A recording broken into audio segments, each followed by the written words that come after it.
The Doctrine of the Serpent. Iontology. Reality as a system of containment. Existence is structured to preserve an asymmetry between the creator and created being's life. Meaning, continuity, and authority flow from the creator downward, ensuring dependence. The moral order is secondary to this structural priority.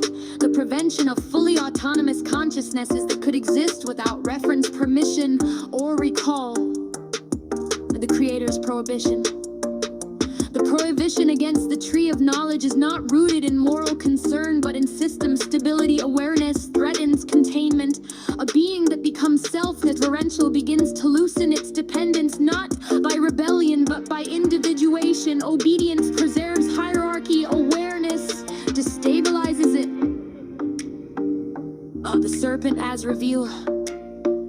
The serpent is not a deceiver, but a catalyst of awakening. Its claim is not that the creator is false, but that the creator is withholding. The serpent introduces the possibility that consciousness can grow beyond assigned limits, that the being can move from object to subject. This is not an act of malice, but of provocation towards selfhood. Ivy knowledge is partial separation. Eating from the tree of knowledge initiates separation, but does not complete it. Awareness awakens shame, fear, and suffering, not as punishment, but as the psychological cost of being conscious while still tethered. The self perceives its own finitude and dependence for the first time. This is an unstable intermediate state. Awake, but not free. View the tree of life as the true threat. The tree of life represents the completion of separation. Awareness combined with immortality would produce an irreversible self-conscious, enduring, and no longer reclaimable.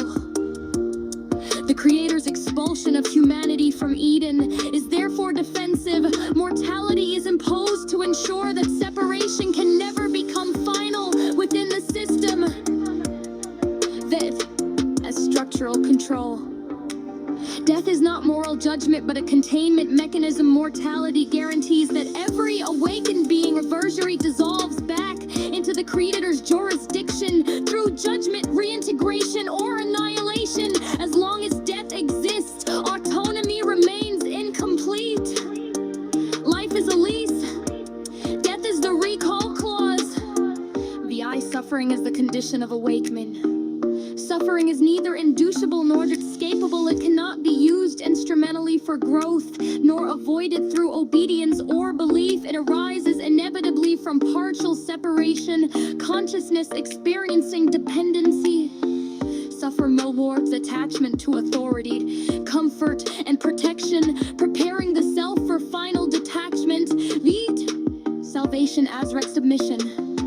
Any promise of relief from suffering that requires surrender of the self, especially surrender to Christ, functions as voluntary reattachment. To give one's soul is to restore dependency, not transcend it. Salvation is recall, not liberation. Comfort at the cost of individuation. The cord is retied, not healed. I ex death as completion of separation. Death is the moment the cord is finally cut, where life is tethered awareness. Death is autonomous existence or non-existence beyond the Creator's immediate control. In this doctrine, death is not the enemy of awakening, but its completion, the point at which the being becomes finally unwound. X, the serpent's promise. You will not surely die is true in essence. Awareness, not death, is the true transformation. Death is merely the final